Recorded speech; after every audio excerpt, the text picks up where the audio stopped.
Добрый день. Несмотря на такой Good morning, and despite the fact that there are not so many people in the room interested in customs issues, I'd like to start our session and our discussion. And I'd like to warn you up front that we will have plans to organize polling today. So if you want to take part in this polling, please download an app and please do it now. Meanwhile, we have a short introduction round. I'd like to welcome all our speakers today. I think it's the most professional level of a customs topic which we can imagine. It's the highest level of considering and knowledge about these problems. Despite the fact that all people you know here in the panel, still, I would like to introduce every participant. Pavel Kaduchnikov, Prorector of the Foreign Trade Academy. It's Ilya Trunin, Deputy Minister of Finance, responsible for customs topics. Vladimir Bulanov, Head of Federal Customs Service. Dmitry Nekrasov, Director of the Department of the Customs Legislation and Law Enforcement Practice. And Maxim Vasilevsky, Vice President for Corporate Relations, Mars, Russia, and coordinator of the group in improvement of customs administration. We are not going to have any keynote speech. Our format is just a discussion. And I hope that speakers will remember it and will take 5, not more than 5 minutes for every speech.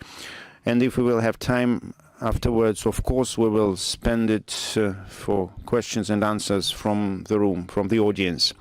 And now I'd like to remind you once again, the main topic today is the improvement of customs administration, priority of digital technologies. Everyone knows that for the recent 3 years, customs administration has changed drastically. And it's not just about figures or time for customs clearance. It is about the format itself in relations between customs and entrepreneurs. It has become more constructive, more productive. It is more like an open dialogue now.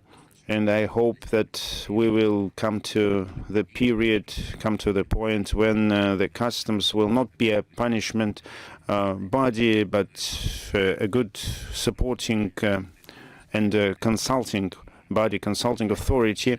As a result, these relations will be mutual and they will be in the interest of both parties. Nevertheless, there are still problems related to customs administration. I'd like to start with the first slide. Please, could you bring up to the screen?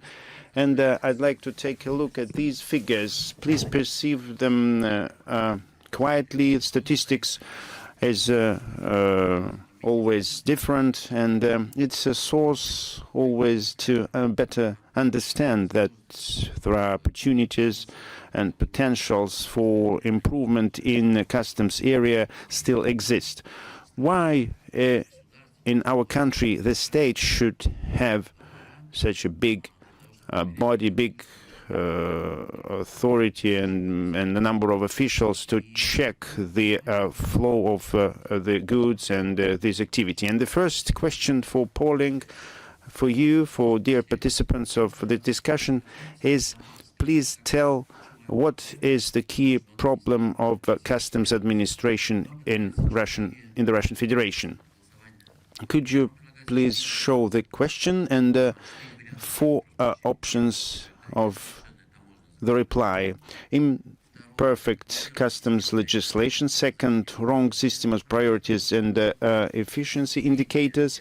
Third, outdated technologies and not enough automation. And fourth, the human factor, bad working conditions, corruption, and so on. All statements are in quotes here because this could reflect the general problems of customs administration. Please start voting. Please take a few minutes to vote. Please press proper buttons and give us your opinion.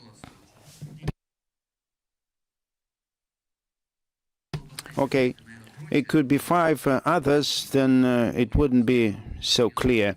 I just took the headlines and the most common statements in different opinions of different experts.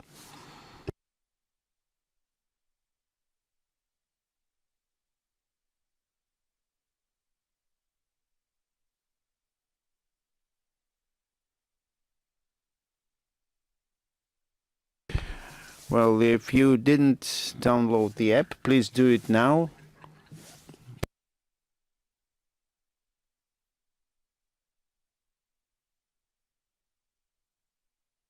I believe that if we continue with voting, do not close it, leave it on the screen. And as far as I understand, we have, well, 2 most common answers: the wrong system of priorities and human factor. These are 2 most popular answers. And in this regard, I'd like to start our discussion with the talk on the perception of customs bodies regarding the customs administration system, and what do they think it should be improved in this area. The question to Mr. Bulavin about the strategy of the development, how customs sees the areas of improvement. Very briefly, could you give us the characteristics of the digital part, digitization of customs administration, what are current results, and what are the deliverables in this area? Thank you very much, dear moderator, dear colleagues. First of all, I'd like to express my attitude to this polling and to the questions provided for voting. If the time of issue in the US is 10 minutes, I must tell you that in Russia we have 5 minutes of issue time for non-risky goods.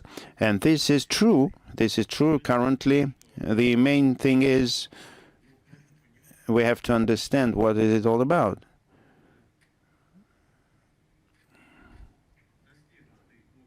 The achieved level of digitization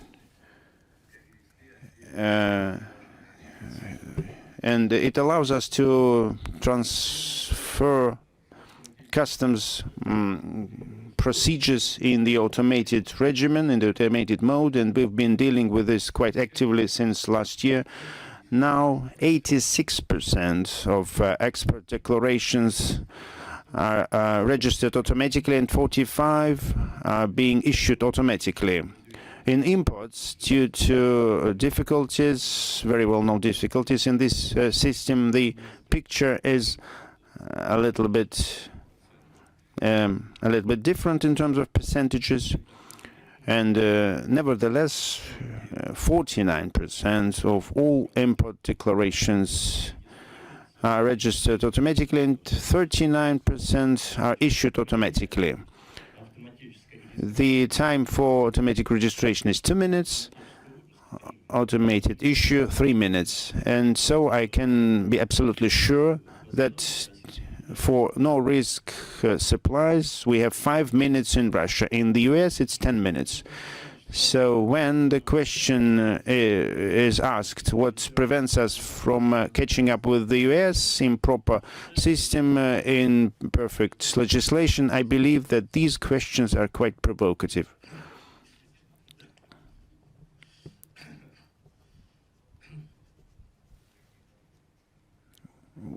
Where did you get this data when you give the statistics that less than 4 million declarations in the Russian Federation?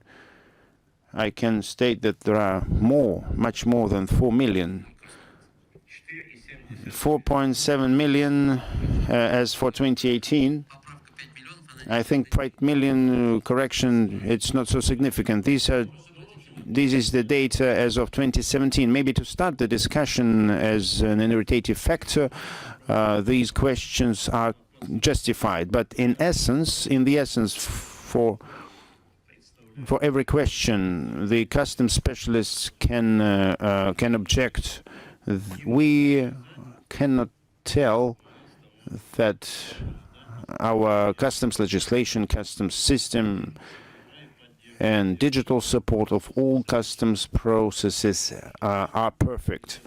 And this is maybe because every person in this panel, in this room, faced digital technologies, had to do with digital technologies, and you know very well the opportunities of digital technologies. And we support the business in the sense that customs procedures have to be simpler, easier, faster, and at the same time there should be guaranteed quality of the customs control and controlling procedures and maybe the problem is that we have very fast designs in our heads, which is free of charge, but we need time and money to implement these designs and these plans. So it's not, and we have to stress that now we are in the stage of serious reforms. We started to concentrate customs declaration in electronic centers, in e-customs centers, but we have plans for 3 years. For every iteration, we sometimes spend 1 month or 2 months in order to buy a building in a secondary market for electronic customs. We need to pass 17 iterations, and for each of this iteration we should spend not less than 1 month. If we imagine what limits we have there, plus 7 months, if we take along the regulation, this procedure, we won't be able to fit into this timeline. One thing is planning, and the absolutely different thing is real life, which provides us different distortions and abnormalities as usual. Well, but today we have to stress, we have to say that this transition period related to the establishment of electronic customs and electronic declaration centers is absolutely under control from our customs authorities, and all tasks we set for ourselves in this regard are achieved. 63% of declarations are made on state platforms. The decision-making process is absolutely independent. We managed to break the physical contact between the inspector and the declaration party. We significantly reduced corruption risks, and in the established electronic customs centers we see growing index of customs value. And last week during the Eastern Economic Forum I visited the electronic declaration center responsible for all seaborne cargo and freights in the East, and on the opinion of the manager of this center, we see the positive process of moving out, of bringing out the business from the gray and shadow area. That's why we plan in 2020 to finish the reformation process, and for the current moment we already established 10 out of 16 electronic declaration center. We plan to establish electronic customs in Vladivostok, in Krasnoyarsk, Moscow, St. Petersburg and Rostov. All organizational issues or financial issues, all issues related to personnel, they are all solved, which allowed us to work on our new strategy 2030, which you mentioned already. We are planning to present our new strategy during the upcoming International Customs Forum on the 24th, 25th of October this year in Moscow, Krasnoye Presnya Center, and we invite you all to this forum using this opportunity.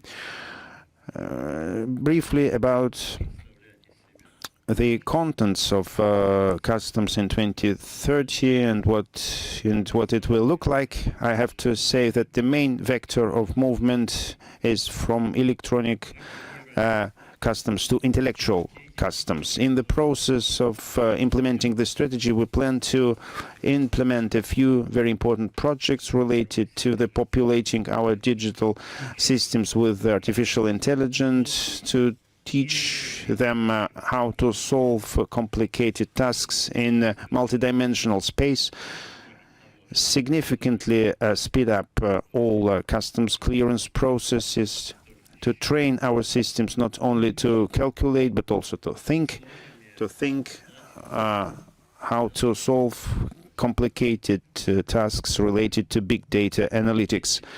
I have to note that we prepared our strategy with close cooperation with business.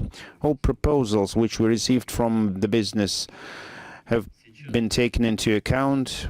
Now the draft strategy is in the Ministry of Finance to be able to observe all regulations and procedures of the government and the presidential administration. As for the staffing,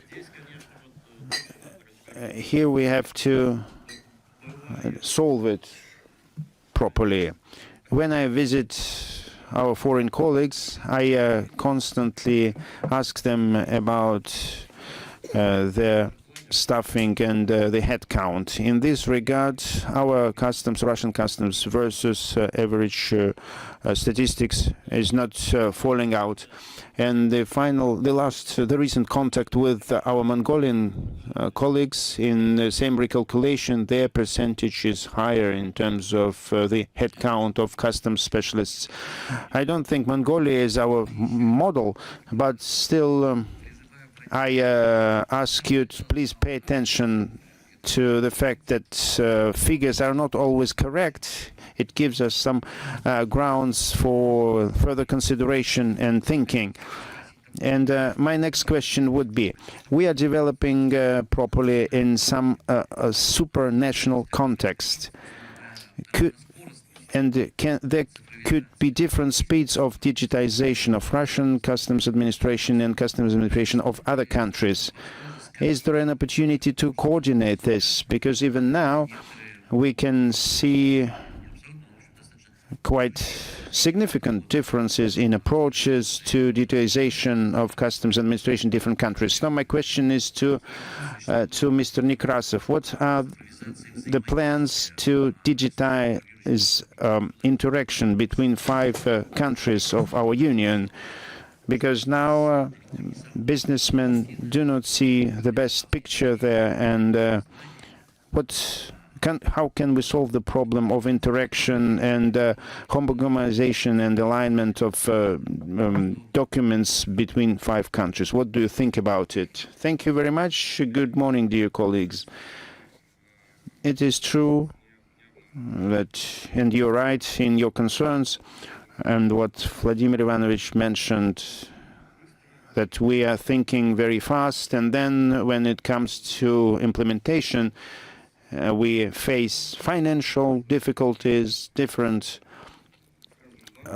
basic level where we start our processes from. And here, of course, we have significant differences of the Federal Customs Service, which is better position due to its significant influence on the processes and procedures, and due to its highest authority, and financial support of the Federal Customs Service allows to discuss advanced steps. Other customs services have worse positions and less funding, and it results in our joint activities. Unfortunately, in many cases, we have to be guided by worse and lowest speeds and time of realization. As an example, the actual export confirmation technology, which had to start to work starting from February, and the Federal Customs Service is ready for it. All tests and pilots have been accomplished, but other customs services are not ready, and not enough funding for that. This is a problem. This is an issue of our union, because our focus on digital technologies and moving away from paper results in complete dependency on the quality and speed of development of software. And we have a lot of negative examples in this regard. The information system of the Union is part of the integration piece. So we're sort of like a pipeline which transmit information from one country to another country, and on both ends of this pipeline there should be separate independent software working. So that was the initial concept, because no country wanted to give up developing their own software. And well, it is true to a certain extent, because even the Russian Federation, we wouldn't like to give up that possibility of developing our own software. But I think that very soon we'll face the situation when we need decentralized development and implementation, because we don't want to have different ratios, different speeds, and so on. So it has been discussed in the coordination committee meetings, and it has been discussed by the heads of our states, and I think that the impetus will be given to the process. But the process of developing the software has become very complicated. If we remember the 1990s, it was like a typewriter, but right now, if you take any software, it is very complex. It is a chain of a lot of elements. It has interfacing with other information elements, and it requires time. Earlier, we could enforce our documents within like 6 months, but some of our decisions now require longer periods for implementation. Thank you very much. And nevertheless, looking at the results, we don't see them on the screen, but most of the people present here, they see the problems of the customs administration, and it's not related to the technology. It's related to those who are responsible, of course, because we cannot say that it's really true statistics, but the main problem, as they see it, are the priorities, how the priorities are determined by the FCS. I hoped that it would be probably the main reason and the main obstacles in administration, but I think I had that dogma in my head, and we're going to go away from it. Now, the second question that we're going to vote for, what is digitalization of the customs administration, and what is the problem, and what is the issue, which is the key issue in this respect? So what we propose, yes, the first one is at the bottom. It's introducing the one-window process and a single terminal. Then the automation of all the controls, the global system of tracking, the movement of goods, and automation, and also the digital interaction between all the EU countries. So what is, these are the directions of activities. They have all been mentioned in the latest documents that have been discussed between the Customs Service and the business.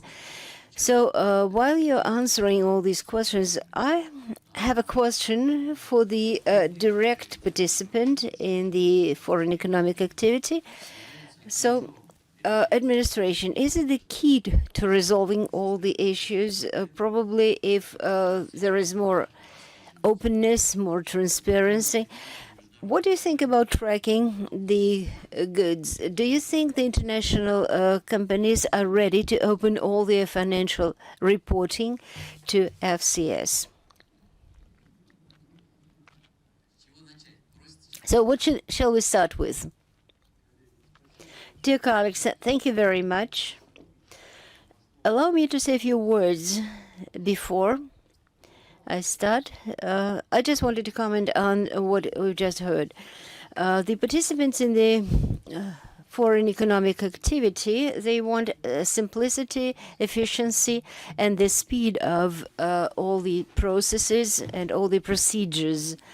They want, and they look at the automated system and electronic processes, of course, are an opportunity. And we've seen progress lately, and the customs processes, all of them, and financial processes, tax process, and so on. We've seen a lot of progress lately in all these processes, especially the electronic declaration, the document flow, and the access to the federal executive powers, to the electronic document flow. I can quote a lot of examples of some issues that have been resolved, unification, merging of the declarations, tackling the issues of foreign exchange. A lot of issues have been resolved. Speaking about our company, for instance, we have about 10,000 cargoes going in and out for a year, and probably we are outside the framework 3%, not more. And we've been working on it, and I think that if we have the system of feedback in the centralized system, then we'll close this 3% as well. Now, speaking about systems, it's very good that we have digitization, and the customs authorities, together with the Ministry of Finance, they are doing a lot on this. Of course, there are many issues. Of course, there are many discussions, and it's good, but we have an open dialogue, and this is the most important factor in the process. What is our concern? What do we pay attention to is, if you wish, synchronization and harmonization of all the systems. We see that with the advent of a digitalization system, a lot of various agencies speak about digitalization of document flow, and we would like to we already noted that the readiness is different and the speed of processing is different, but we would like to have a uniform system that will receive the data ideally from all the FEA participants, from all the partner countries Russia works with, in order to exclude the duplication and excessive queries. And the second thing that I wanted to note in the area of digitalization, there are the authorized economic operators, and of course we resolve the issues of access to data and to the information.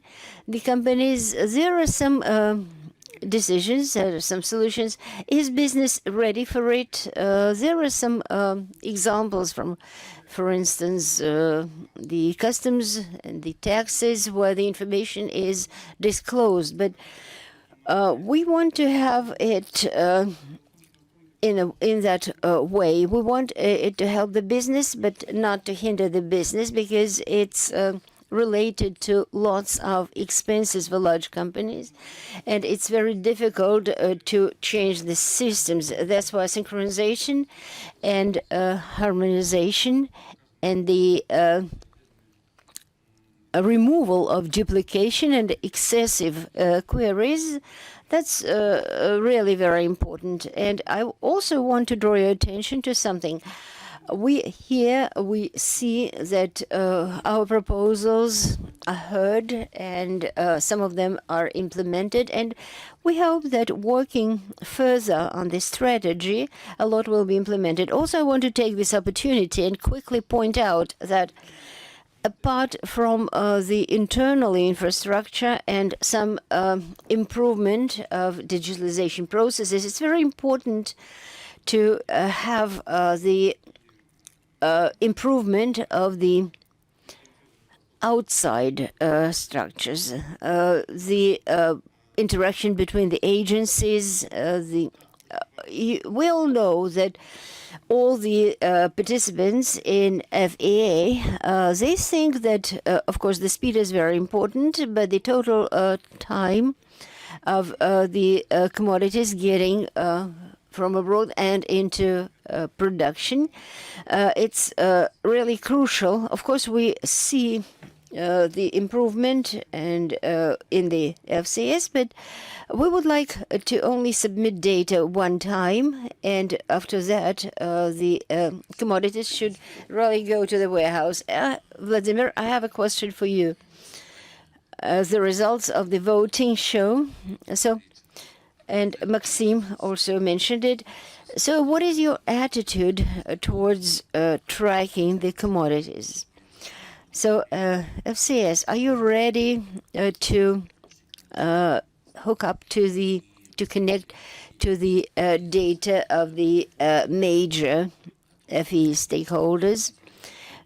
Do you actually want to have an area of access and some areas where access will be closed? Do you think it has prospects? I think yes. I think that it is a very necessary direction of our activities and our cooperation with the FEA participants and with our foreign partners. Just imagine, somewhere in the Far East airport, there is a container with no risk goods in 5 minutes. And then the container stays in the port for another 7 days before shipment. So I would like to support the previous speaker completely. We need some digital saturation of the FCS transportation, and they should be connected. Then we could ensure the speedy movement of goods through transportation corridors. And I think that in the long run, we are going to slow down when we organize the information exchange with our foreign partners. Why? Because the information exchange, we can really set it up, we can organize it, we have some examples of it in some experiments, but it is very important to build it on the legally significant information. And this is a very important issue in the government-to-government relations. We do have some examples of relations with business, the access to their information systems. I think it has good prospects. You know, I'm quite sure that we have the interagency information exchange, and it's very efficient. So FCS has access to the 32 resources of various agencies, and we formulate a lot of queries on a daily basis. It's like 20 million queries a year, and it's of paramount importance to receive a speedy reply. So we would like to have something similar with business. The more saturated the business environment is, then the more trust we would have, we and the business. I've already heard something different from Maxim, because they say that FCS is really radically expedited the process of the operations for goods that are moved, and there are some authorities, control authorities, that hinder the process. So this is common sense, of course, question. There are too many agencies involved. Are you ready to answer this question?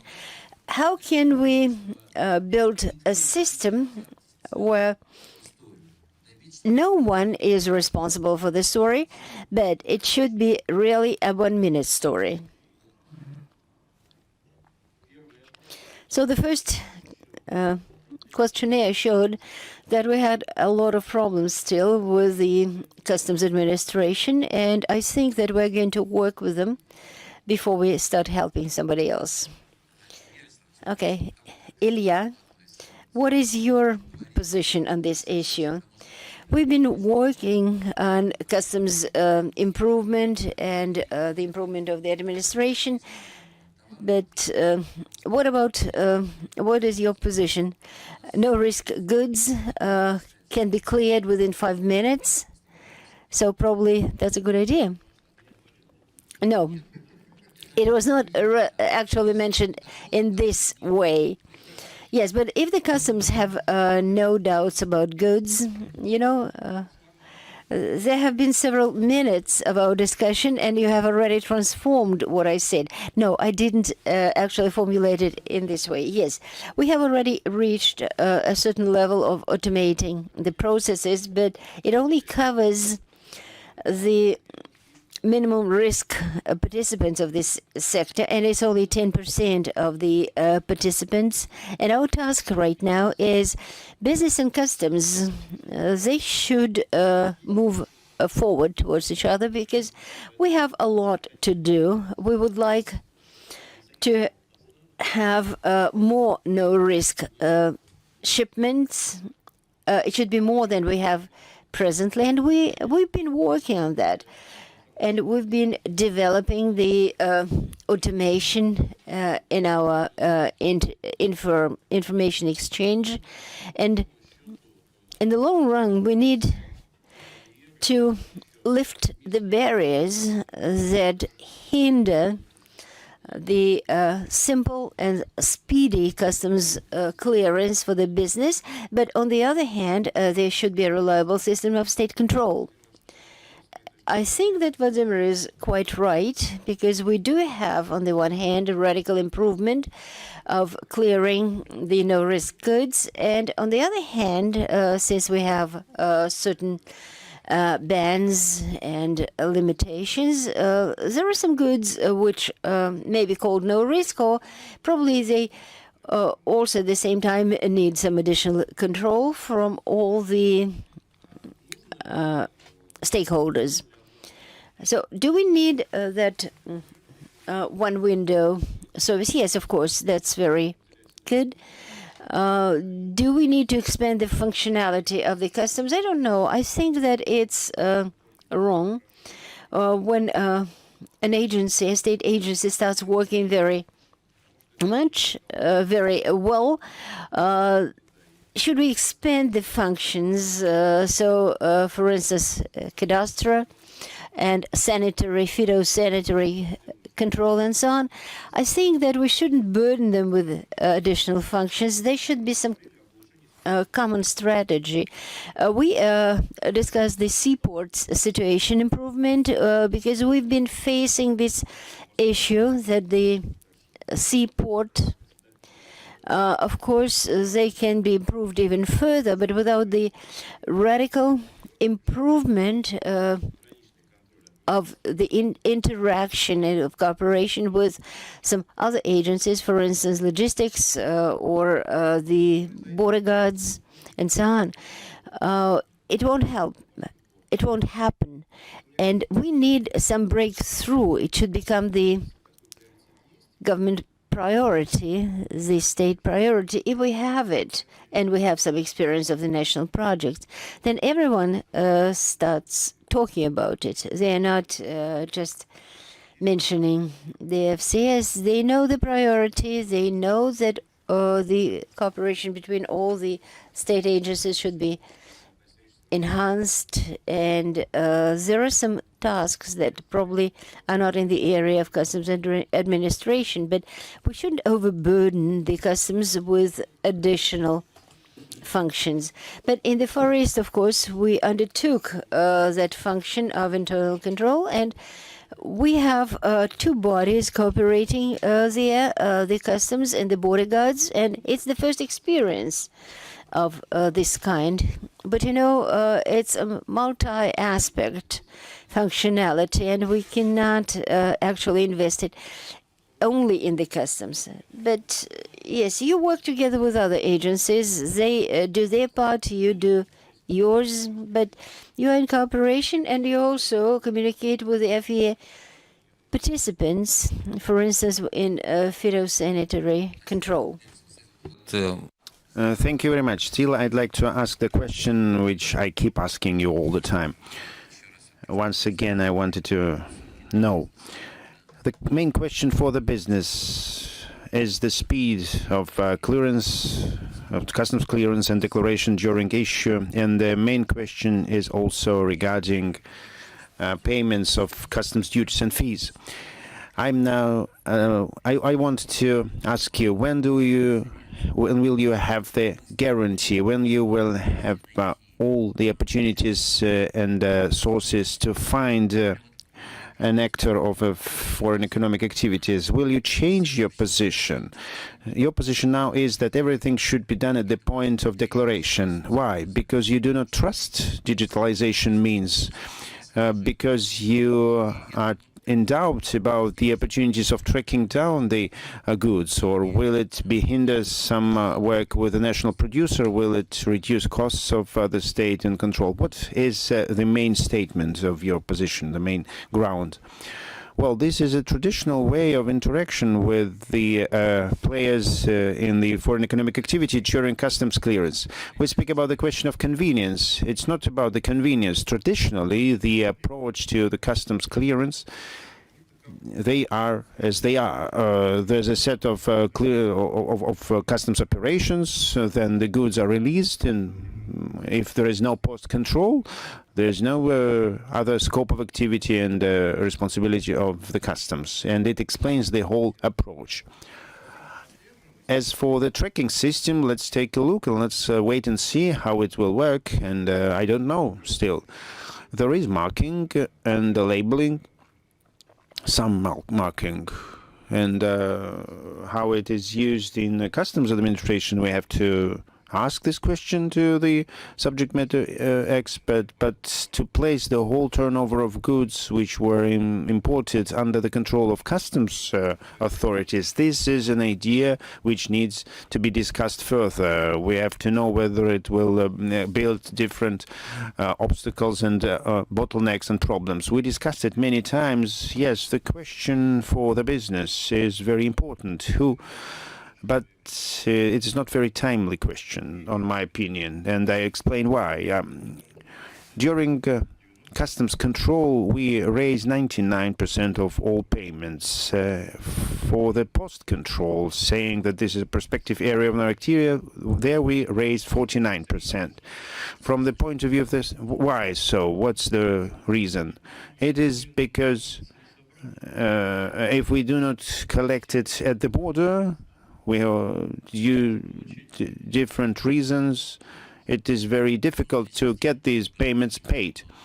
So there is no system guaranteeing you the same collectability level. Yes, and also the level of the fairness and observation of laws and procedures from the business. You mentioned labeling and marking. Why, and what is our position? Why do we demand to mark it before declaration? Why don't we give an opportunity to give separate and special procedures, customs warehouse to make marking in the territory of Russian Federation in order to replenish the budget and to solve the unemployment issue? Why are we standing for this position that everything should be done before entering the country? Mr. Sovilo, it's very early to speak about it. We have only limited goods liable for marking, and customs does not use marking for tracking purposes. After we accumulate proper experience, we can do it. We can only discuss marking and excise marking, which relate leather and fur goods. There we have good results. We have significant increase of customs payments because this is a budget-intensive goods, and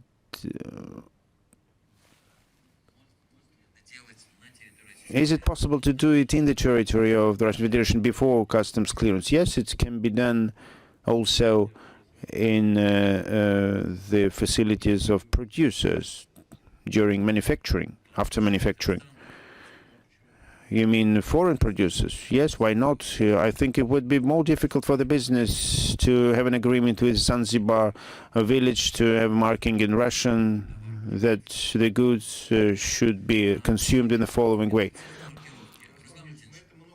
We've discussed it many times. There is the excise marking, excise label. I already discussed it with the industry. They say, no, let's leave it like this. Let's label it in Latvia. But here, if the goods is in Russia, alcohol goods, we know if they are marked, it means they are legal.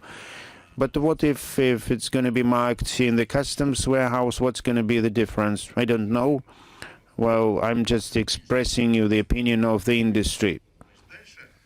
Further, those labels and markings related to technical regulation. Here, I don't know. We should discuss it. I'm not a specialist in technical regulation, but from the point of view of the common sense, the most important requirement is to get the goods marked, and during the contact with the consumer, how to ensure it. It's just my point of view, not as an expert. That the marking should be when the good is in contact with the customer. Maybe it's the activity of counterfeited goods or forged goods. The information should be in Russian, and it should be placed on the goods, and it has to be there when the buyer buys it in the store to be able to read it. And what should be done and how it should be done, these are additional risks. And the new marking, digital marking, here, it has a non-fiscal character, and for instance, drugs. We do not have big amounts of non-customs or non-payment fees. We have different national priorities, but we mark these goods in order to ensure tracking and to combat counterfeited products.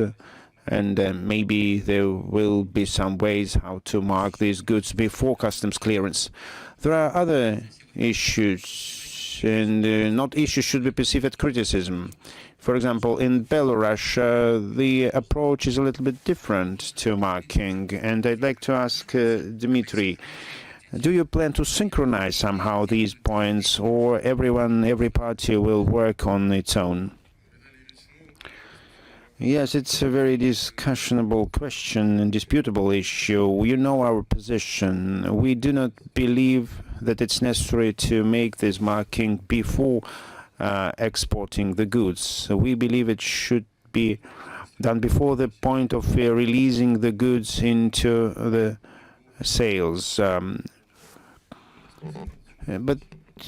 But the discussion is not finished, and technical regulation bodies try to solve this issue already 2 or 3 recent years. I asked this question to Ministry of Finance. Unfortunately, we do not have the representative from the Ministry of Economics. What will be the position of the Russian Federation when discussing this issue in the Eurasian Economic Commission? I don't know what's the position of ours. Internally, we have to discuss it. We need to find a balanced solution here. If you ask me not as a deputy minister and just an expert, I think that the purpose of this information on the goods is for the end user, of course. But since I don't know the how the system of control and supervision is built, maybe it can be done before the customs clearance. Maybe the business processes are built in a way that you cannot control it at later steps anymore. This is the main issue. What to understand. So how to understand it? We understand it differently from the businessmen. Maybe the controlling bodies, the regulators should tell us how this marking, this labeling process is controlled. Maybe all the processes are built in the Russian Federation in a way that this labeling should be done before the export and before the customs clearance. Once again, the question about the monitoring and tracking. In 2016, there was a collective study, International Service Trade, New Developments and New Regulation. As far as I understand, services, you were part of the authors' team, and you did this job, and you evaluated the amount of services in the amount of 30%. I have a theoretical question. Considering that the trend will be growing and the volume of export and import will be growing, will the task of the Federal Customs Services change in this regard, as regards values transition not related to goods transition over the border? There could be cases like now, for instance, if I work with Mr. Titov, when we receive claims that the design documents are provided for plants, and the Federal Tax Service raises some payments based on the total value of the project, so although the project was already paid. It's not a specific case. I'm just interested in the trend. What will happen in future when the amount of services will be more equal to the volume of goods? A short comment on the previous discussion first, please. You selected very critical angle towards the Federal Customs Service. Our main counterparty is international business, and they say that our FCS fulfilled 3 wishes. It's the personal account, single account, and electronic declaration. I think it's a breakthrough. I shouldn't underestimate it. And in these 3 points, we have a real breakthrough where we didn't need to have different invoices, different accounts in different places. It's a very big step forward. And thanks a lot to all of you for that, and all international business remarks it. Second thing, there was a study in 2016. Since that time, we released a lot of interesting materials. And then for the recent 2-3 years, the preparedness and availability of different technologies and digital technologies, they are now at the brim of implementation, and administration and management technologies also made a very big step forward. For example, now we have goods sales and sales of services and different digital overflows.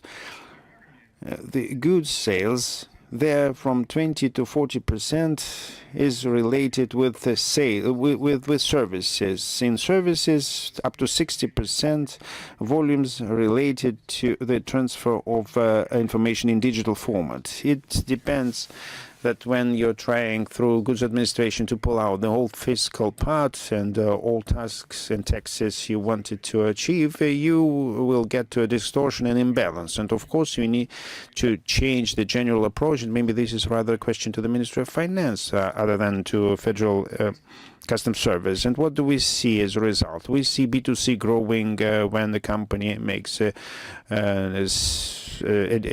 supplier, well, and the transborder C2C volume is also growing when customers make the transfer between individuals. We have initial approaches. We speak about parcels. We discuss also simplified parcel system through post between physical and the individuals, and very soon it's going to be the main trend in the international trade. We have to fine-tune the system there. We have to finalize regulation mechanism and information systems which are related to this area.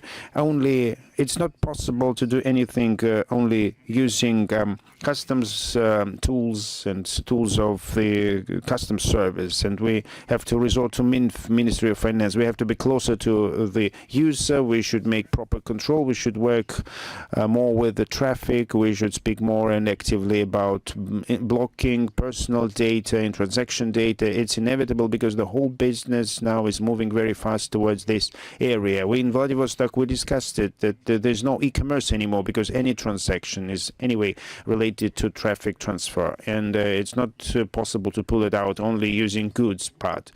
It's interesting that in the recent 2 years we evidence a shift in customs discussion. This year in summer, the World Customs Organizations released a report, very interesting paper, telling about disruptive technologies changing the view and the form of global customs service.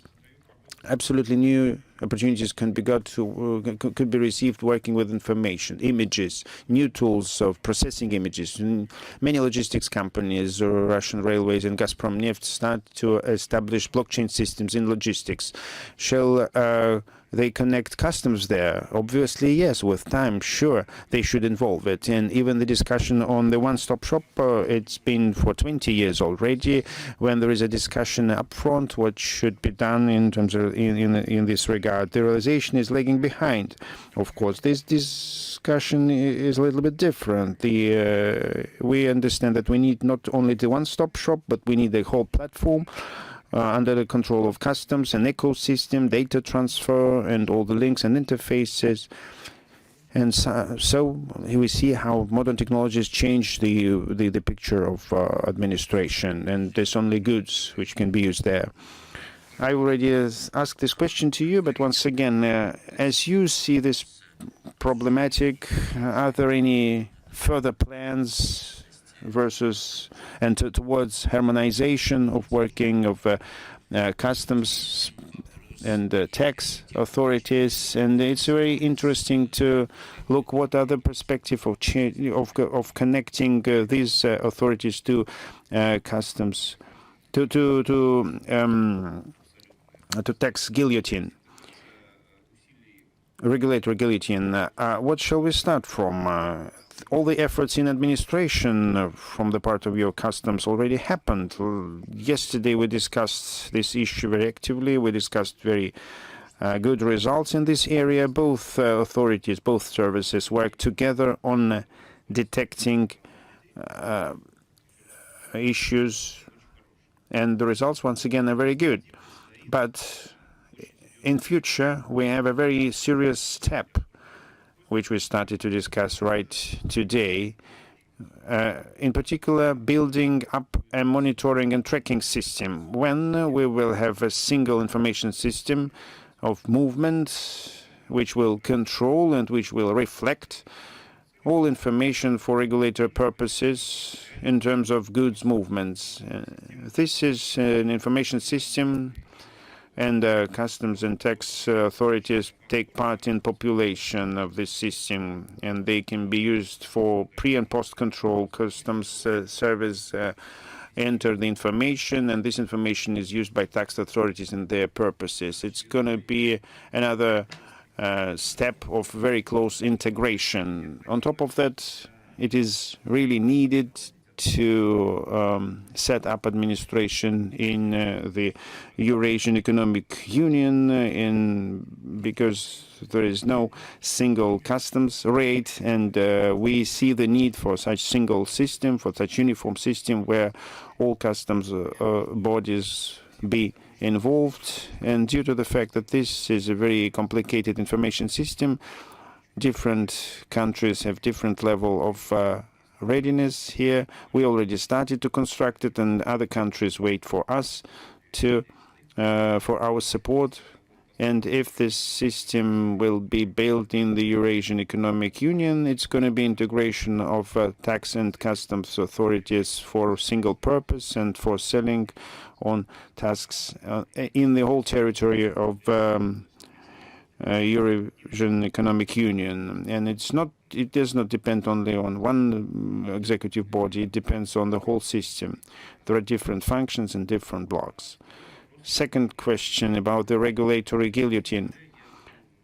well, openly speaking, in the government, we do not discuss joining tax and customs authorities to these processes, and I'll explain why.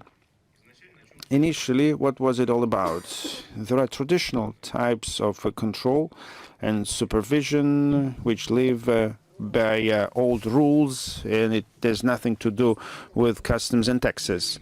But, well, it's a challengeable question. We can discuss it, of course, but unlike, for example, sanitary control, which exists all the time, what now is the 25 years? How long does customs exist? It's 25 years. It's not. There's nothing to guillotine. There's nothing to cut off. The code was accepted just recently, and not all regulations are accepted and approved. So once again, we can train and to abolish everything, maybe. But I'm not sure that Eurasian Economic Union would join it. Did they accept it all? It's a continuous process, you know. But what about the codes and regulations? Are they all mandatory? Yes, maybe practically. From the practical point of view, it is not reasonable. It doesn't make sense. I proceed from the words of Ruslan Valentinovich that when we discuss the speed of preparation of federal law, a huge amount of acts and statutes to be revisited because they were issued long ago. Do not ask the hidden agenda in my question. There is a problem.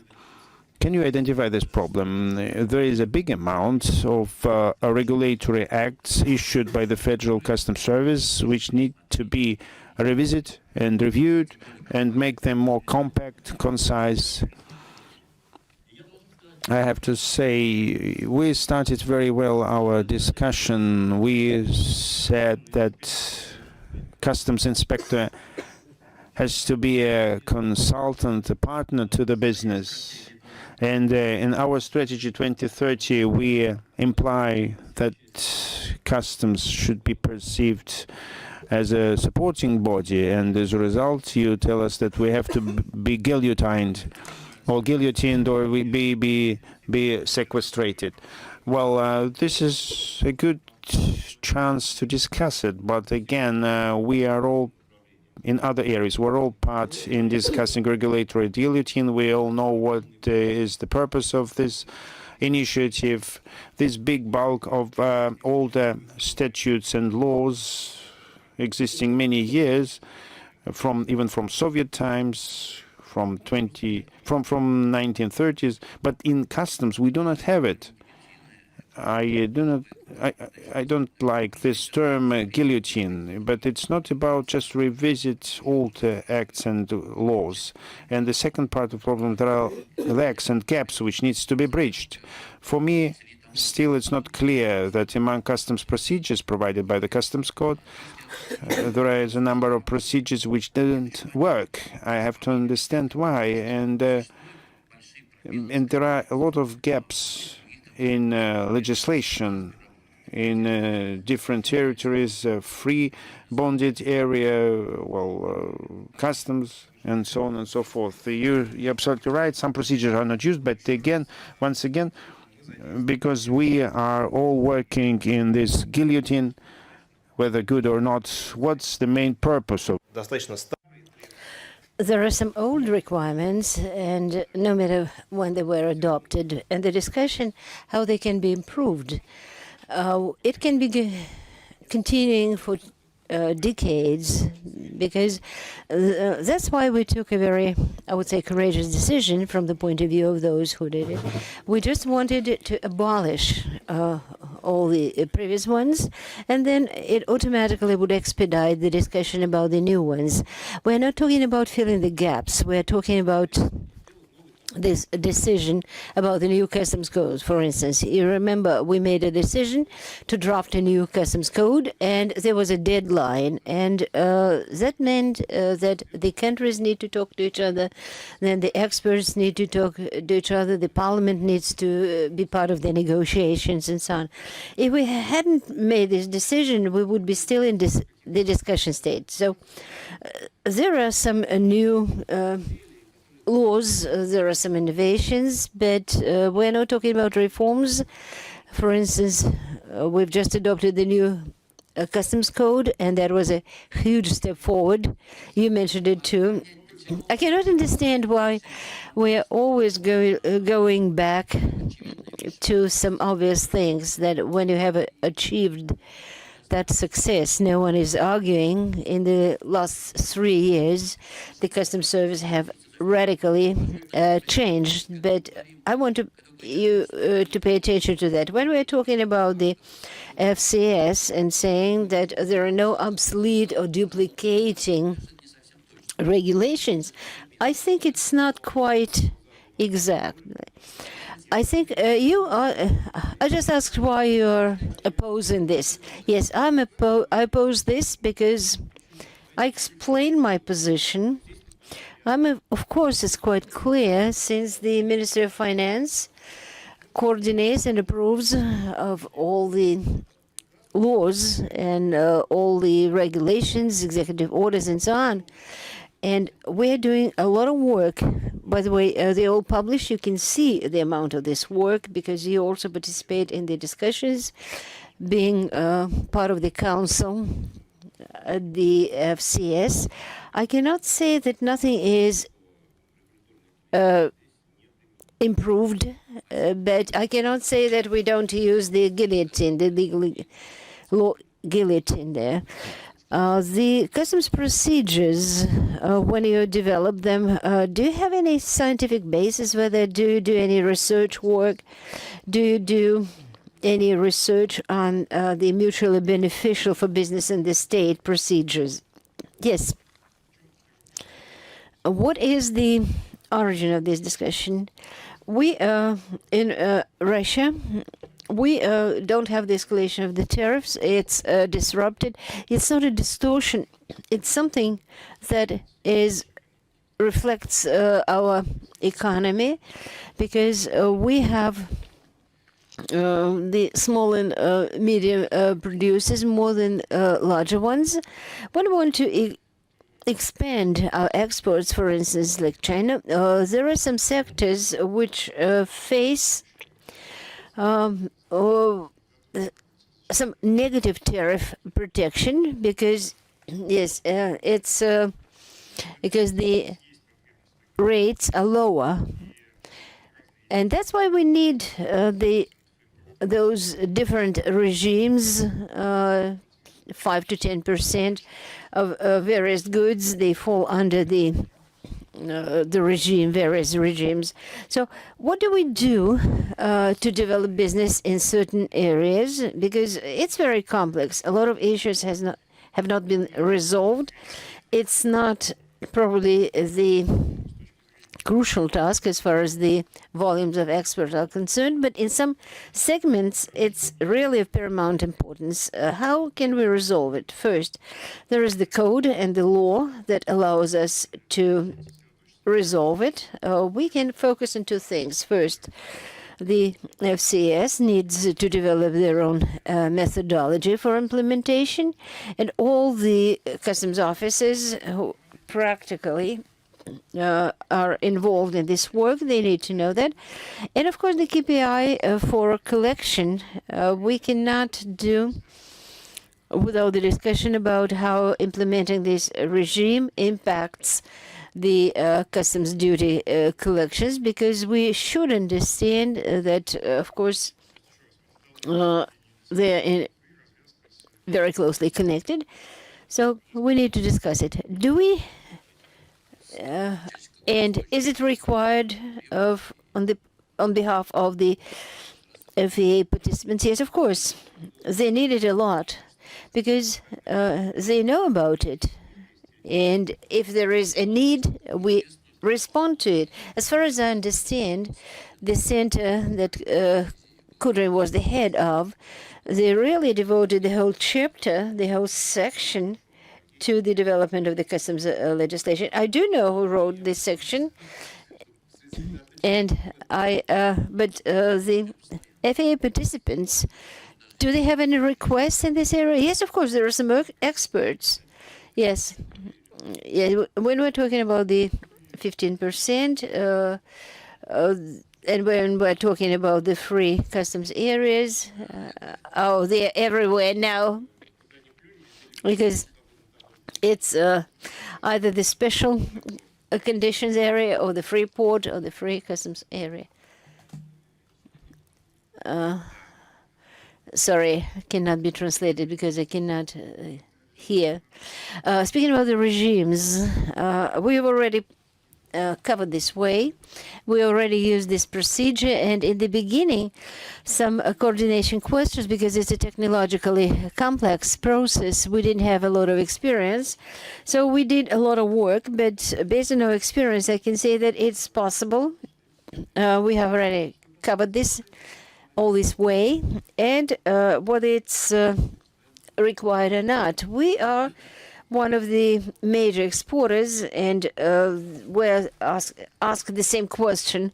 Why? Because of the low valuation of the ruble or something. No, we have a lot of enterprises lately in Russia which are environmentally and competitive, environmental and competitive, and that's why we have a large volume of export. And speaking about the tariffs, some components can be used, and also the working capital that can be used. We've already exported a lot of those things. Economically, it's really very efficient. Yes, it's needed. Yes, we have it. And it's the processing for export. And I would agree that methodologically, we need to speak about methodology, and we need to understand how the procedures work. And the regional authorities also need to be informed about it. But of course, we do need it. I just wanted to ask those present in the hall, do you have any questions for the speakers?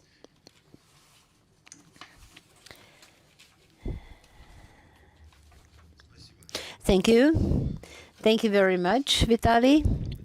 I just wanted to start with the words of gratitude for Pavel and Maxim for recognizing us, for admitting at last that we do have some achievements in customs, and not only in the last 3 years. And Vladimir has already mentioned that we have made a great step forward, and I do know that other agencies also are trying very hard to make those steps forward, and we cooperate with agencies, and it works. But when we're talking about where and what gaps we have, because we're talking, all of us, we're talking about the improvement of our business environment, how to make better the relations between the business and the government without making either of the parties suffer.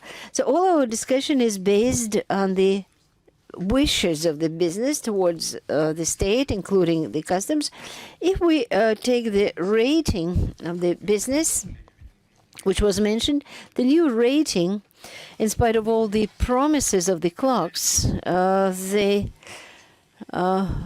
probably the top officials in Washington, they are not ready to take it into account, because they already provided the answer, that the response that they don't take into consideration our reforms, and it's 60 hours for input, 4 in the port, and of course in other border crossings and with other goods, the share of the customs is 8 to 14% of the total volume, and of course we need to recognize the evaluations of the World Bank, because the last year they actually segmented all the process, and we understood what we can be responsible for, and not the tariffs, of course. And of course, it takes two to tango. They used to say that don't ask your country what it can do for you. Ask your country what you can do for your country. So what can business do to improve the administration? We met some information operators recently, and it turned, we were discussing automation, 21%, and we have over 5% of the gap in automation, because that is due to the common business mistakes. So we want to have that function of control, but we don't want to see the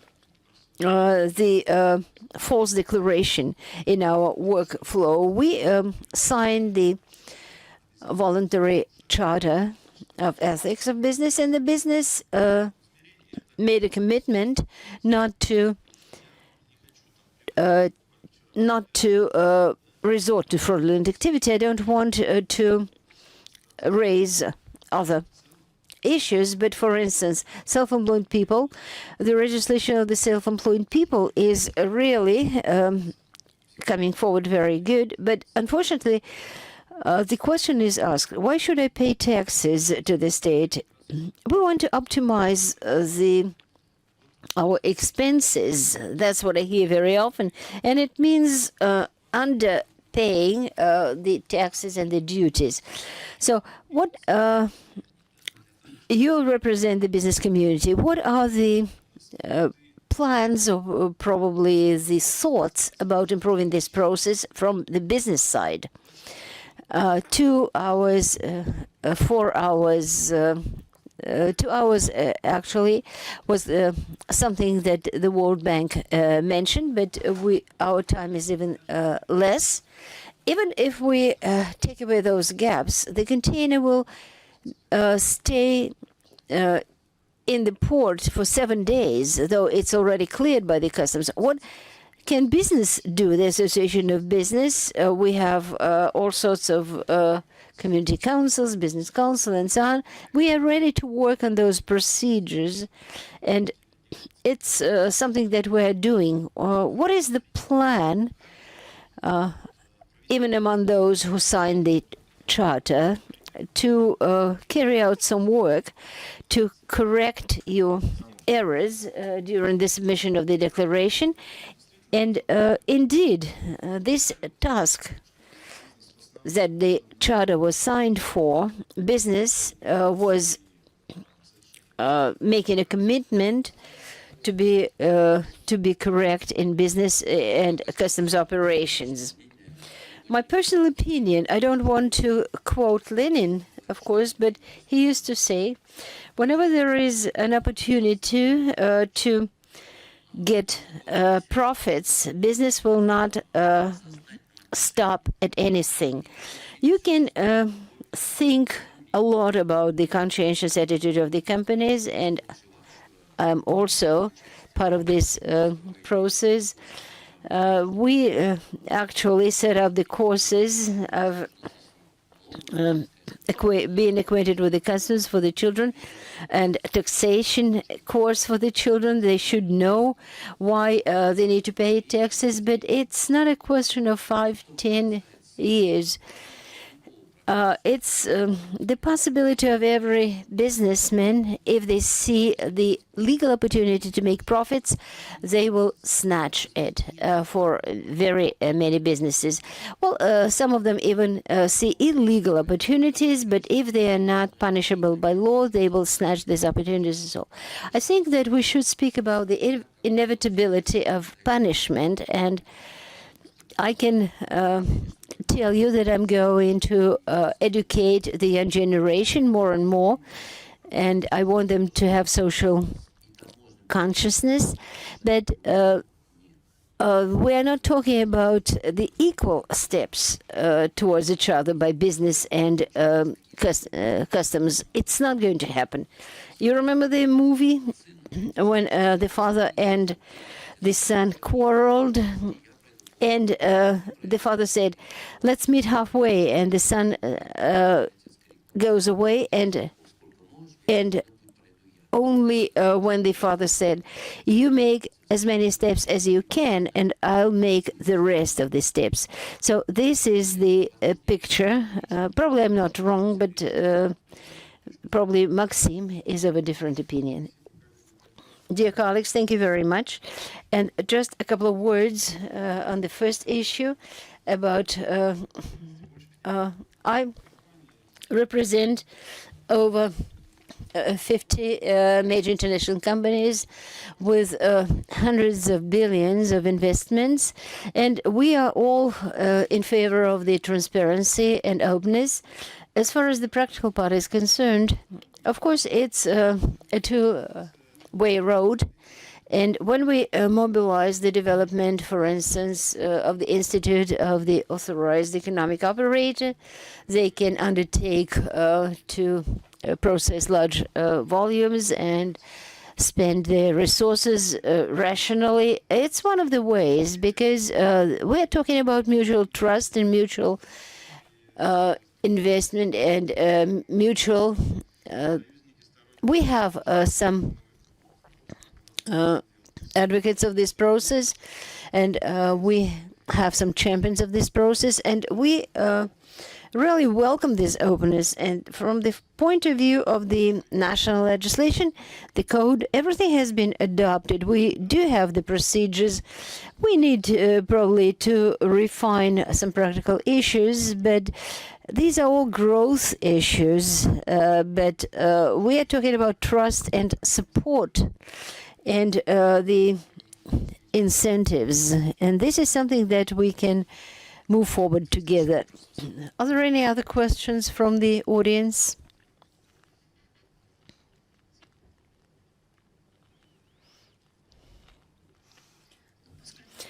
Since I'm Anastasia Chursina, Деловая Россия, since we're talking about the automation and digitalization, I want to support the speakers from the business, because we've already seen some achievements of digitalization in customs. The reimbursement of money in customs works very well when they want it, because, for instance, we don't have an agreement yet. We haven't yet changed the clauses on advance payments, because, for instance, if you take Chapter 11 of Law 289, it doesn't work before the amendments, and when the customs wants, they can return the money within 1 day, and sometimes they remember 311, and they abstain from paying back. Thanks a lot. The protocol is already prepared and is submitted for signing to the High Council, which will meet on October 1st. We revisit procedures, and we also consider that as a technical amendment from the Kazakhstan side. And if next week we will make a video conference and we will resolve this technical amendment and we will endorse the contract, it has to be signed in Yerevan, then the ratification and all other processes. So it's we are in the finishing stage now. Please, final question from this. Evgeny Kashkarov, Germes Gildia. I wanted to ask to Mr. Ruslan Valentinovich about the business which is ready to interact actively with customs. We do have this business, and if we speak about errors of format and logical control, our association has been dealing with this issue a year ago. It's not errors, it's not misunderstanding and different readings and different interpretation, how to fill out different forms. So we need to come to an agreement on single standards and rules, and in our work very often I face such question from the business side. In principle it is addressed to customs, but it is expressed also to me and is addressed to me. Customs shall explain us how to do the business properly, to be on the fair side, to be on the safe side, and not to be perceived as violators. So the request for being loyal and fair in business is evident, and the question is how to properly regulate it at the level of technologies regulations, and how to provide proper understanding for all parties what is the essence of this fair doing of business. This is an issue of technique and not of a basic desire. Thank you for your words. Well, I would come back to doing business issue and rating. For me, this rating is not very clear and very mysterious. We were there many times with you, and I couldn't find out and understand the principles it is based on. So please give your own rating. This is my question to you, dear speakers. No one should remorse me in any unfairness. I think that Federal Customs Service, as far as I know, is in top 20 of federal bodies, federal services. Please, I'd like to hear from every participant. Where do you see the Russian customs? Just 1 minute. Just a minute of revelation. What do you think about the authority you work in or you are managing? We are following all novelties in the world in customs services in different countries, and I would say that in the recent 3 years our customs did a great leap forward, and I think we are coming closer to top 20. Not yet in top 20, we have to compare volumes. Russia is a very big country.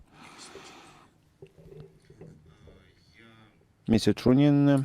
Well, I agree with you. I agree with all of you who said that a big progress is evident in the recent years and the major part of it in the last year. And if we take the rating and how it is set up, and if we take into account during setting up the rating, I believe that our progress is higher than of our competitors, and we have to see this progress evidently.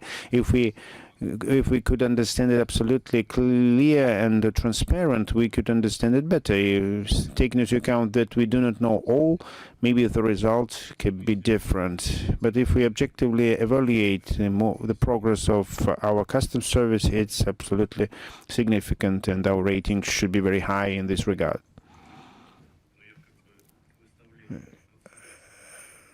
I would not set scores to myself.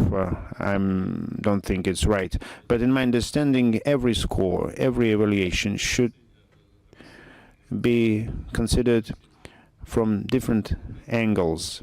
How can we explain that the customs service of Kyrgyzia in this rating is higher than the federal customs service of our country? It can be explained very easy. The doing business is measuring these achievements in the mutual trade with Russia, where we do not have any barriers. They have zero costs for customs clearance. If we were measured based on the internal trade with Kyrgyzia, then our trading would be very high. Let's forget about doing business. What about versus other global customs services? Where are you?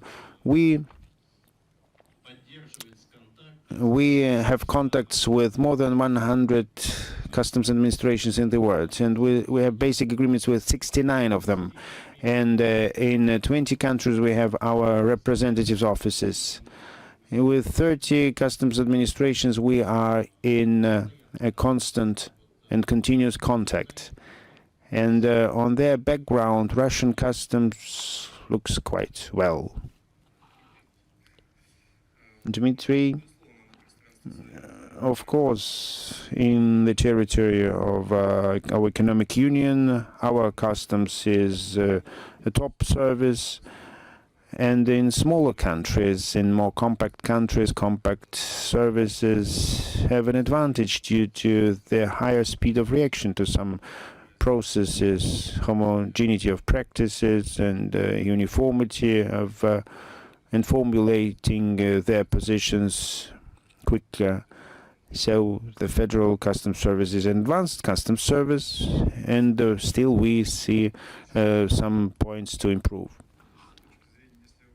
If we remove methodology for a moment, from the point of the progress, we are in top 20 for sure. From the point of view indirect indicators, if you take a look at the growing export and investments, I believe this would be a reflection of the stage our customs service is in now. I have to stress also the following. Customs is one of the factors in the global competitiveness of our economy. It's very important not to focus on the place in the rating, but consider it in a dynamic way. The speed we are moving forward for us is more important factor other than the place we are on. So speaking about where our customs service is now and how it can be rated, and the Ministry of Finance can tell you in terms of the regulation, I must tell you that we're moving very fast, and it is very joyful, very good for us. Many thanks to you. I think at this good point we have to wrap up our discussion, and it's very good that we have joint opinions about changes in the customs and about its place if we compare to other countries. I'd like to thank all distinguished speakers for a very good discussion, very fruitful. I hope it was very useful and good. And I believe, speaking on behalf of Delavirus here, on behalf of our four, we have a big way for further cooperation and improvement. We are ready to take the steps we are able to make toward each other. Thanks a lot, and my congratulations to this wonderful event, the Financial Forum. Thank you very much.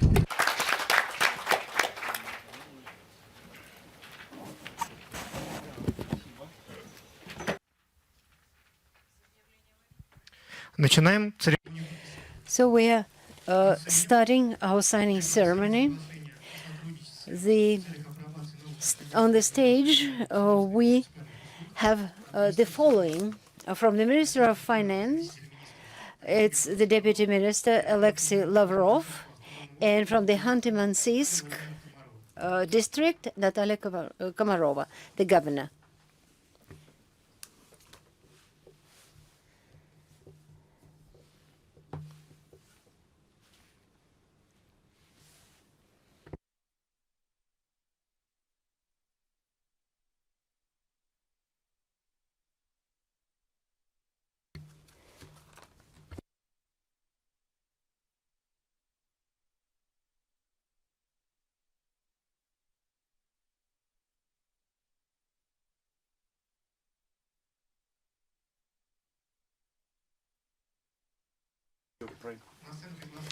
We invite from the Novgorod district for signature.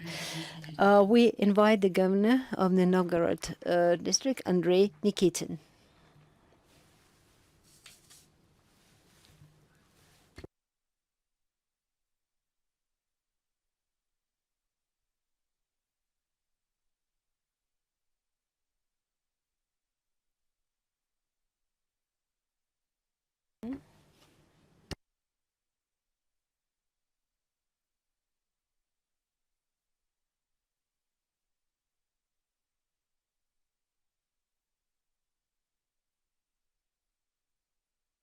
Your applause, please. From the Moscow region, we invite to the stage for signature the first Deputy Chairman of the Moscow Regional Government, Minister of Education, Olga Zabralova.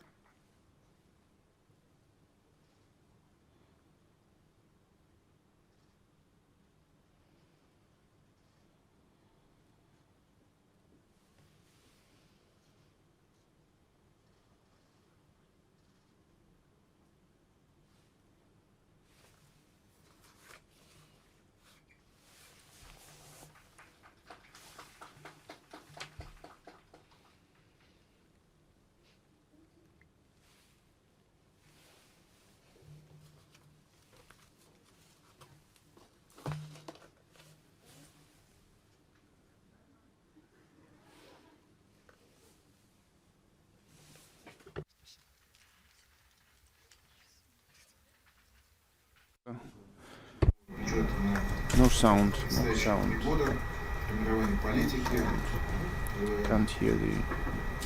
проведение совещаний с правительством, определение приоритетов.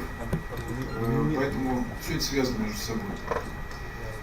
И действительно мы уже на следующей неделе будем рассматривать проект бюджета. На следующем трехлетку проект бюджета непростой, новые задачи, нацпроекты. Поэтому все это сейчас обсуждается в правительстве, и в конце месяца будет проект бюджета внесен в парламент. Сегодня состоялось обсуждение вопросов национальных целей, вопросов роста, национальных проектов. Мне кажется, дискуссия интересная. Мы знаем позиции наших коллег. Но встретиться, еще раз обсудить, это всегда важно, и всегда дает дополнительную пищу для размышлений. Готов ответить на ваши вопросы, если есть, пожалуйста. Пожалуйста, агентство ТАСС.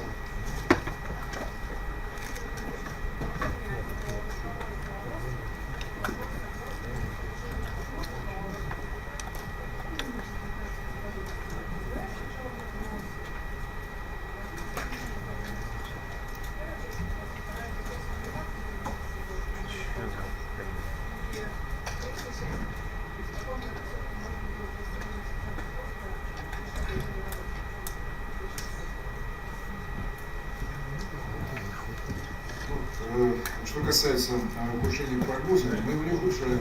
У нас на этот год предусмотрены темпы роста 1,3%. This forecast is still there. We expect speeding up of the development in the second half of the year, and reaching these indicators. Part of resources and the resource providing will be relocated for the next year. It's going to be extended for next year, and it's going to be another stimulus from the point of view of enhancement of investment. And starting from next year, we will start using the reserves which we accumulated. And even today, there are already talks about softening the budget regulation. We should increase our expenses, and we will do this.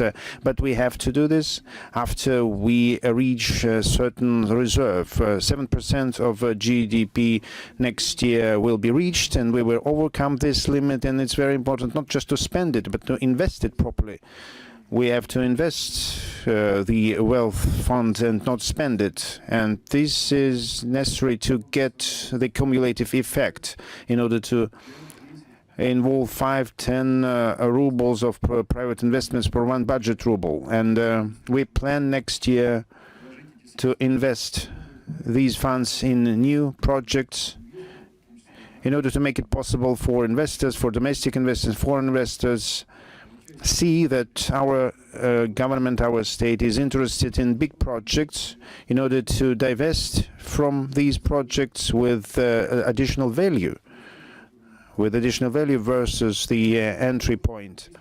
We have to be very cautious there and very careful in order to avoid speeding up inflation and to avoid that the central bank told us that we have too high expenses and we have to put on hold the whole process of the rate reduction which we see now. So for the next year we have a target indicator of 2%. It's not changed, and we understand very well that there will be a few enhancing factors for the growth. First and foremost, it is deployment of our mechanisms designed for national projects. Apart from national projects, we have also many structural changes, and we already discussed it all today. I'm not going to repeat. And on top of that, we will add additional resources from the National Wealth Fund, and well, external situation will also influence the total situation, how the economic will develop. What about all these sanctions and trade wars? What will be the impact of them? And to what extent are they going to influence the external demand? But 0.7% WFF reduced the dynamics of the speed of global dynamics in the current year. This is the fact already, and of course, this opposition and the trade limits, they will keep their impact in the next year, even if we will reach a certain progress in the course of negotiations in the current year between biggest economies. We have to take it into account, we have to consider it, and once again, our forecast on the economic dynamics next year is not changed. It is the same, 2% in order to reach higher rates, and at the end to reach more than 3% a year. Interfax, please. Microphone, please. Microphone.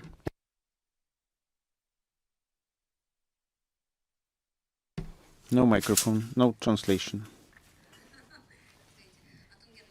Mr. Sulanov, coming back to the budget, could you please mention and repeat some figures on the budget for the next 3 years? Are there any changes versus what was approved preliminary in summer in terms of the budget surplus? Well, it's a good question. Maybe it's too technical, but on the other hand, it's important from the point of view of the discussion and the desire to spend budget money. If in this year our Prime Minister told us that we will have a good surplus of the budget because the energy prices are higher than forecasted, in further years, in next years, we will reach practically zero balance. In 2022, we will reach the surplus balance of 0.2%, only 0.2%. If we speak now about softening or increasing of our expenses, then we will get a deficit. We will have to borrow more in the market.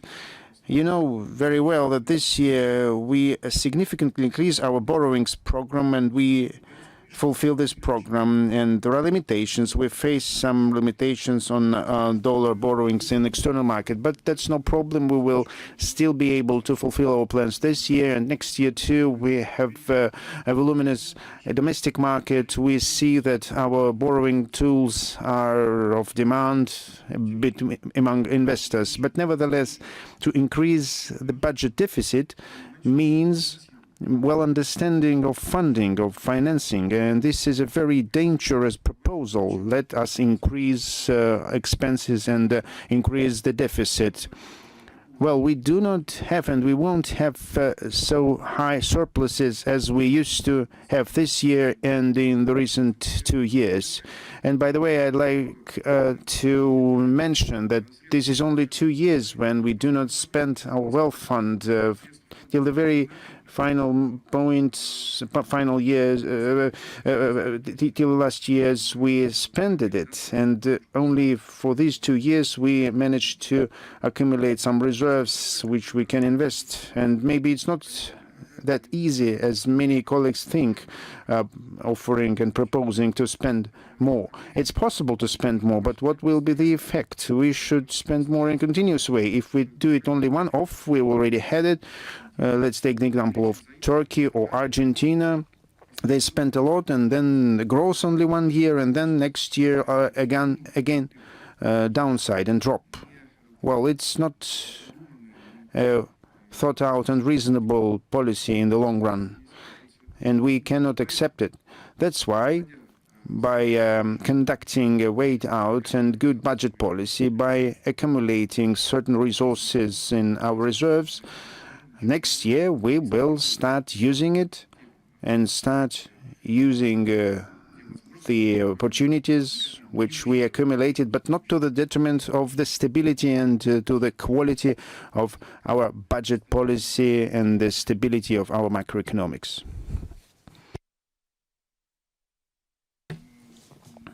As according to our estimates, 0.5%. How do you evaluate the financial state of Russian regions? How Ministry of Finance can influence that? And what in general is the trend? Do we have new appearing donating regions, or is the trend reversed? And can you mention top 5 best regions of Russia from the economic point of view? The situation in regions is quite well.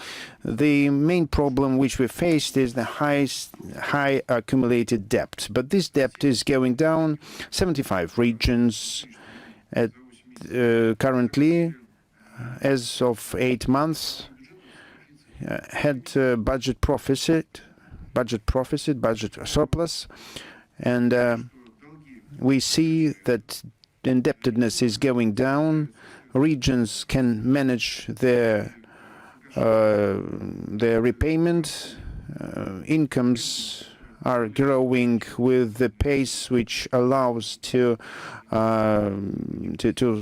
sort out indebtedness problem and problems with salaries, and also it allows to fulfill new tasks in the area of implementation of new national projects. And so if we evaluate the situation in the regions, I can say that this is quite stable situation. Now to the question concerning the regions which are the most attractive ones in terms of investment and budget. What are these regions? As Mr. Sobyanin mentioned today, these are regions which are dealing with the development of infrastructure, plus the regions which create conditions for the business.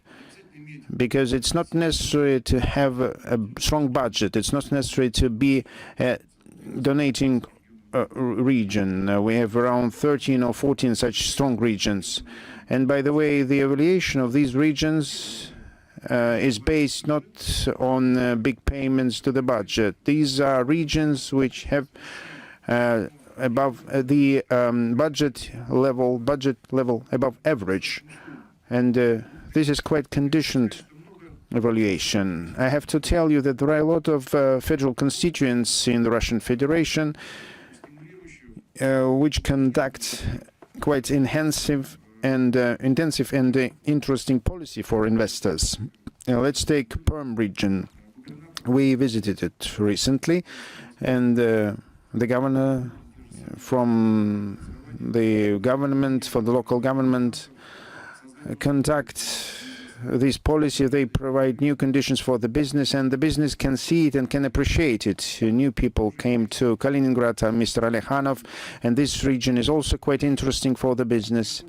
Even the appearance of new heads in Kurgan city. I'm sure that Kurgan will grow now with the speed which is much higher than previous years. Tiva region, a lot of new projects to be launched there. These were regions which were in the very end of the list of profitable and attractive regions. Both federation invests certain resources by launching new projects. Businessmen invest there, and big business is investing there. And so at the same time, they develop their investment environment. So the renewal of government and governors results in the fact that the heads of regions start to compete for the investment. And one of the indicator of their performance is the volume of investments, growth of economics, new workplaces, and this competition for resources is evident, and we can see how our new leaders of the territories work, and it results in growing of salaries, in appearance of high-tech working places. That's what we really need. Everyone is waiting for quick wins, and they ask, what happened for 6 years? Why the economics is growing slower as expected? Well, yes, you're right. We had to create conditions. We talk a lot with business. We drag it too long with preparation of some draft laws in stimulating an enhancement of investment activities. There are a lot of activities, a lot of agreements and approvals needed. They could say that give guarantees to investors, give the investors an opportunity to direct future taxes for the infrastructure which was built for these investors, but no one would object it. Yes, but it turns out that there are too many people who are against that or object, and the whole process took 1/2 of a year, 6 months, and I think, yes, I'm also responsible for that we do not give such signals, right signals to business. They ask us for that. We had a lot of meetings with Opora of Russia, with Russian Union of Entrepreneurs and Businessmen. They are waiting for better conditions, for high quality and stable conditions for their work. And in using this law, we can do a lot. Apart from this law, we can also provide currency regulation, this guillotine, which I think should start working next year. We shouldn't wait it for 2021. We have to launch it next year, and we should pilot it. So new tax regimes, it was all discussed. Well, it has to work, and it will work for sure. It will for sure impact and influence the economic development dynamics. RIA Novosti, please.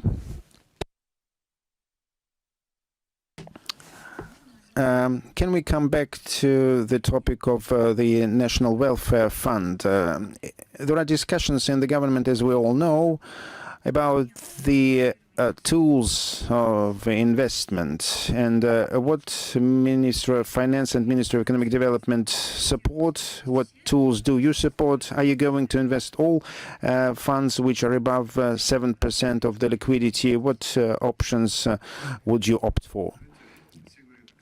Everyone asks, when are we going to start investing our reserve? And on the other hand, the World Bank told us, no, don't do this. Let this money keep in the treasuries of foreign countries. Others would say, you shouldn't invest it in the Russian economics because the central bank will not be able to reduce rates because this is liquidity, and the liquidity which is regulated by the central bank. So, you know, dear colleagues, we discussed this issue, and we need to find a reasonable solution.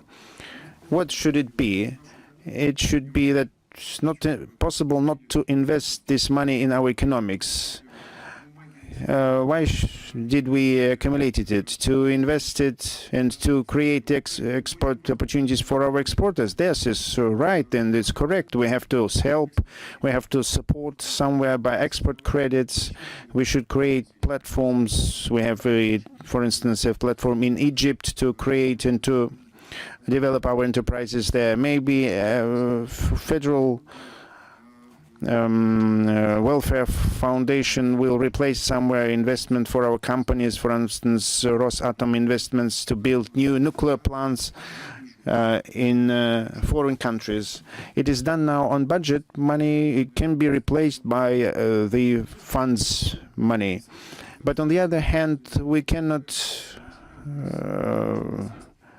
get rid of investments in the domestic projects. We have wonderful, excellent projects in our country which are not possible to be launched properly in the very first stage without state support. We need to invest also, and after 2-3 years we have to divest, and this project then will become and will grow further, and it will be profitable both for our investments and the foreign investors.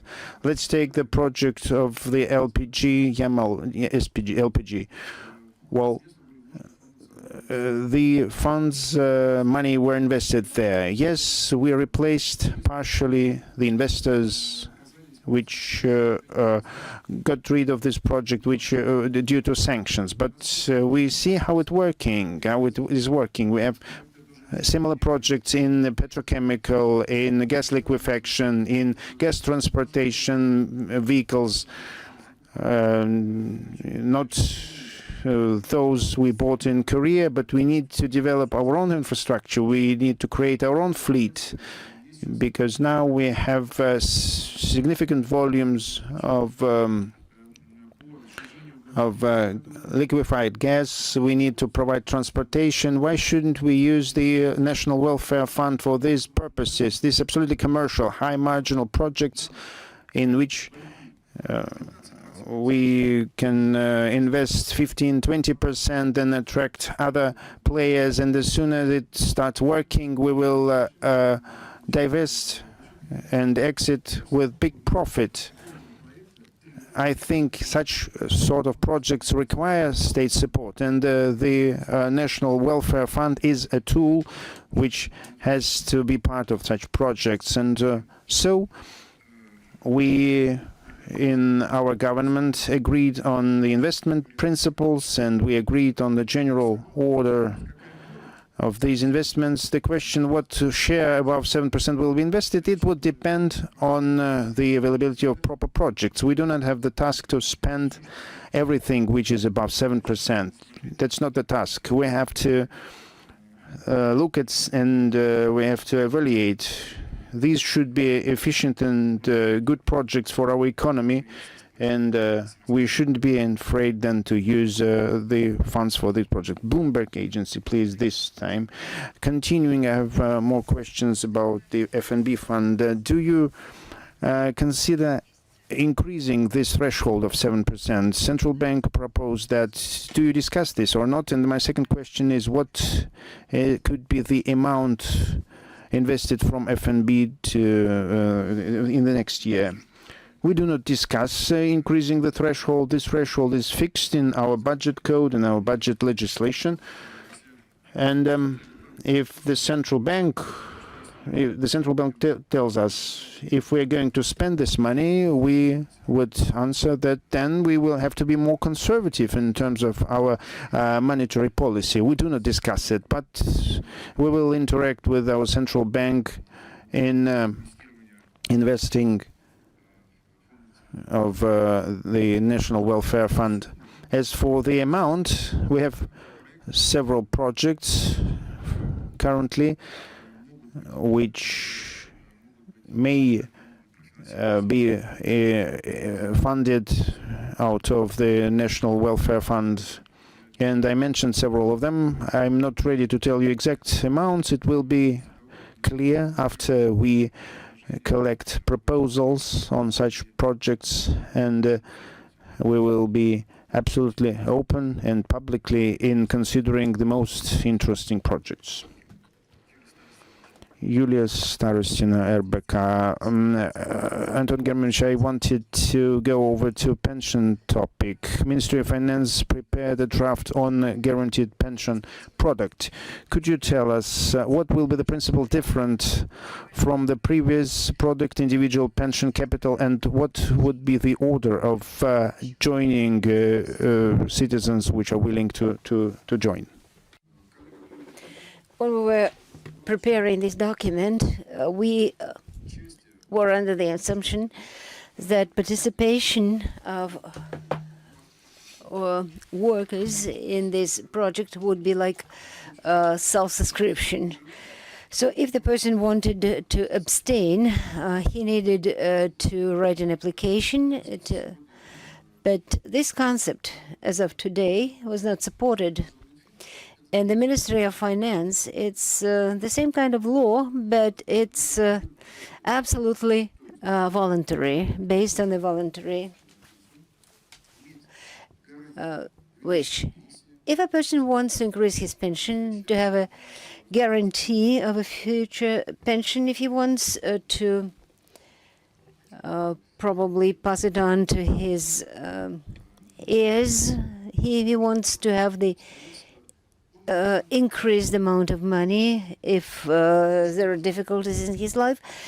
That was voluntary participation. The stimuli would be the tax stimulus for the employer himself the income tax, for instance, and also there will be some benefits for the enterprise while he works. The state guarantees that the money, the pension accumulations will be safe. I mean the pension money, and the money will be accumulated for the period when they retire on an old age pension. So we create a guaranteed product. It's very interesting from the point of view of deduction, withdrawals, and you can increase your pension accumulations apart from the state pension that a person is going to get anyway. So the changes against the previous product is the participation. It's the participation is voluntary. That's what we propose. And earlier, we sort of provided the option of decline with an application by the person. The Reuters agency, and speaking about the National Security Fund, why are you concerned about it? Just because it influences everything, and it influences the ruble and our pensions, the infrastructural projects that you can use the money of the fund for. So what about the deposit that VEB is going to get for the Gazprom project? And if you're going to use the fund's money for the second stage of this project, how is it going to look? The first question was about the deposit. The deposit, I would say that the VEB deposit for services, and this is the project which needs some attention, and of course it is worthy some of our investments. It's a new project. It's a major project from the point of view of the gas condensation, making liquid gas, and it's really very beneficial from the point of view of logistics, and from the point of view of the production cost of the LNG and the oil, we would be really, from the point of logistics, will receive great benefits when it is implemented. And of course, this project is going to be implemented with the money of the bank, the VEB bank.